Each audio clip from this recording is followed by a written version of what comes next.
नमस्कार दोस्तों, news time में आपका बहुत बहुत स्वागत है। संजय मल्होत्रा नए आरबीआई के गवर्नर। मोदी के राइट हैंड पर्सन, पहले से ही अपना एक चुनाव कर लिया गया है। बोल दिया गया तुम्हें करना क्या है, जाती ब्याज दरें घटानी है फरवरी के अंदर। हाँ कर दिया, हाँ कर दूंगा सर। तो समझ लीजिए कि राजीव कुमार जैसे कि चुनाव आयुक्त है, वैसी एक नए संजय मल्होत्रा यानी कि एक नए सो कॉल्ड राजीव कुमार पैदा हो गए हैं। अच्छा, खास बात है, अब इरादे स्पष्ट हो गए, लेकिन इसको सलाम किसने किया? सलाम किया रुपये ने। जी हाँ, घर का ना घाट का। संजय मल्होत्रा ज्वाइन करते हैं और रुपया 84 रुपये 88 पैसे 84 रुपीज 88 पैसे पे डुबकियां खा रहा है। तो यानी कि समुद्र में डुबकियां खाने के बाद, डूबने के बाद ये स्वागत कर रहा है संजय मल्होत्रा का। संजय मल्होत्रा जी, मैं भारत का रुपया आपका स्वागत करता हूँ, आपका वेलकम करता हूँ। आपके आते ही थोड़ा बहुत मैं और डूब जाता हूँ, पानी में डुबकियाँ लगाता हूँ, बस 85 की ओर जा रहा हूँ। तो संजय मल्होत्रा कहते भाई रुक जाओ, मैं नया नया हूँ, मेरी इज्जत को फलूदा हो जाएगा, ऐसा मत करो।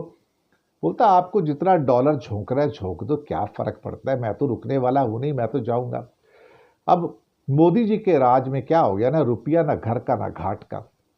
आपको याद होगा जब 58 रुपये पे रुपया चल रहा था मनमोहन सिंह के टाइम में 2014 में, तो यही मोदी जी गरज बरस के कहते थे जिस देश का रुपया गिरता है समझो उस देश के प्रधानमंत्री की इज्जत गिरती है।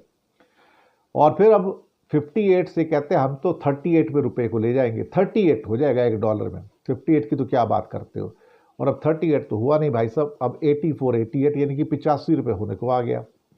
यानी कि पहले बोलते थे कि एक देश का रुपया जब गिरता है तो प्रधानमंत्री की इज्जत गिरती है, अब तो ऐसा लगता है जैसे प्रधानमंत्री की अंडरवियर बनियान भी गिरती है यहाँ तो। क्योंकि 58 से 38 का वादा था, यानी कि 20 रुपये अप्रिशिएट करना था, और यहाँ तो भाई साहब ऑलमोस्ट अब 30 रुपये का डेप्रिसिएशन पे आ रहे हो इस टाइम, यानी कि 27 रुपये के डेप्रिसिएशन पे आ रहे हो। 20 प्लस होना था, 27 माइनस हो गया है 85 रुपये पे आके। और फिर मोदी जी के मंत्री कहते हैं देखो इससे ना एक्सपोर्टर्स को फ़ायदा होगा, ये होगा। तो कभी उनसे पूछो तो भाई मोदी जी का वादा था, देखिए चुनाव में तो बहुत कुछ होता है, वो तो अमित शाह भी एक बार बोल चुके हैं। देखिए चुनाव में तो जुमलेबाजी होती रहती है ना, उसके बाद असलियत तो कुछ और होती है ना। तो रुपए का इतना बुरा हाल है कि मतलब बेचारा न घर का घाट का। तो कहते हैं ना धोबी का कुत्ता न घर का घाट का। हमारे रुपए की हालत जो है ना धोबी के कुत्ते से भी बदतर हो गई है। और सुनिए, उसके बाद हमारी फाइनेंस मिनिस्टर क्या कहती हैं? कहती है अगर आप दूसरी करेंसी से कंपेयर करोगे ना, दूसरी करेंसी से कंपेयर करोगे तो हमारी करेंसी उसके मुकाबले काफ़ी अच्छा कर रही है डॉलर के मुकाबले। ये शायद निर्मला सीतारमण ये कहने की कोशिश कर रही है कि ऐसा है, जो बाकी जितनी करेंसी थी उनकी तो अंडरवियर बनियान भी उतर गए थे, हमारा अभी अंडरवियर बचा हुआ है, बनियान उतर गई है। तो आप इस बात पर शुक्र मनाइए कि हम कितना अच्छा कर रहे हैं कि हमारा अंडरवियर अभी नहीं उतरा है, बनियान उतरी है। बाकी सबके तो अंडरवियर और बनियान भी उतर चुके हैं। क्या क्या तर्क दिए जाते हैं भाई साहब, क्या क्या तर्क दिए जाते हैं। मैंने कहा ना धोबी का कुत्ता घर का ना घाट का, ये हालत है हमारे रुपये की।